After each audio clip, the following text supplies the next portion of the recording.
In his final weeks in that office, Mayor Jonathan Rothschild sat down with Christopher Conover in Arizona Public Media's radio studio to reflect on his 8 years in office. Let's take a minute and look back about 8 years. You're about to wrap up your final term. As you start to look back, what are you most proud of? 8 years ago, if people remember, right, wrong, or indifferent, there was kind of a distrust of City Hall. People didn't think the city was running in the right direction, and probably one of the reasons I ran.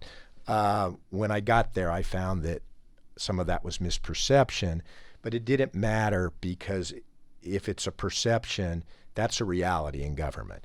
And so the first thing I did was sit down with the manager and the department heads, and I said, look, when we get a complaint, and I learned this from the practice of law, when we get a complaint in, I would like a response within 48 hours. And it doesn't mean you have to tell the person that you're going to do what they say, but a lot of times we probably can. And if we can't, let's just tell them why we can't. What are the issues that prevent us from getting that done now? At least acknowledge the complaint. Acknowledge the complaint and give an explanation. And I will tell you, for the 8 years, and we've had many different department directors, everybody's been great about that. And so that sort of built a new communication with our constituency. Rothschild believes the passage of 3 separate bonds over the years for roads, public safety, and parks serve as further proof that the city regained voters' trust. When you came into office, one of the things you started talking about and have continued to talk about is homelessness. Yeah. You said at one point you wanted to see an end to veteran homelessness.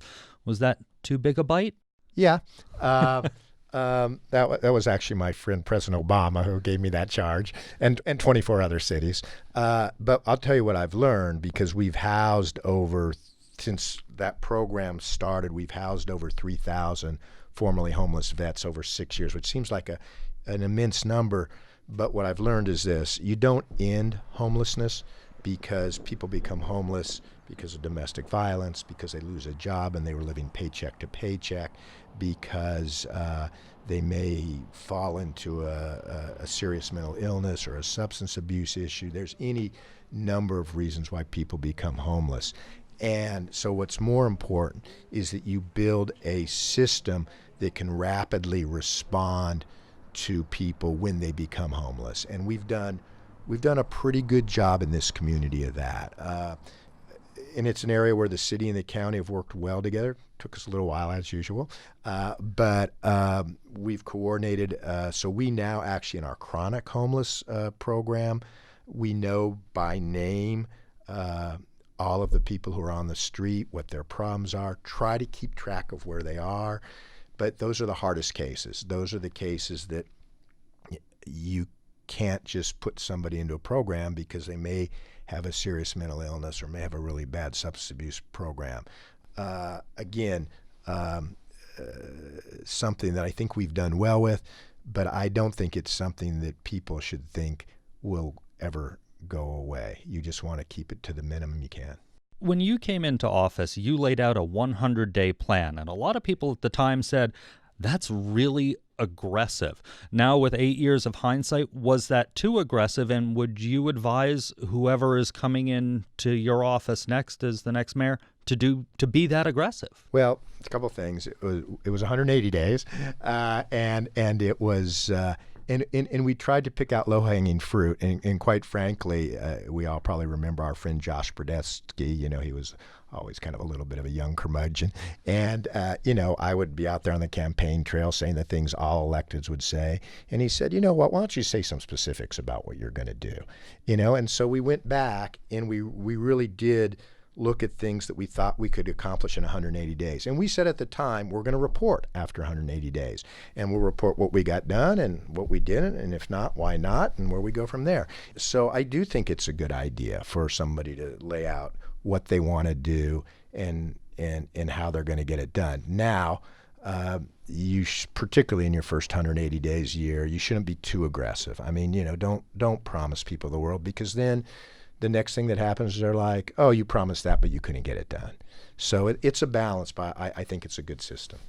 After he leaves office, Rothschild says he'll return to his law firm and teach at the U of A College of Law.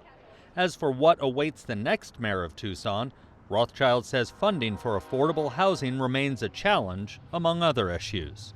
The real hardest issue and the most frustrating thing really over all the years has been the revenue system is such, and this is true for cities across the country, that when you have a federal government that is not generous, and you have a state government that is not overly generous, the cities are where the services are done. And I don't know of a city in the United States, big city in the United States, that has the revenue it needs to provide the services that it wants to provide. It'd be nice and really nice to do some discretionary things, but even to have enough police officers. You know, I'm going to say we're 100 officers short. I don't think anyone quarrels with that. And we're working to put together a program to get those officers, but to get even 20 new officers a year means getting 40 new officers a year because people retire, people become disabled, whatever it may be. And that's a big lift in today's society. So again, replacing that workforce is going to be a challenge and something that, you know, would be fun to be there for. But at the same time, I can, you know, be a few blocks down and maybe just make a suggestion. I won't come to call to the audience. Well, thank you so much for sitting down with us, and good luck on the next chapter. Thank you, Chris.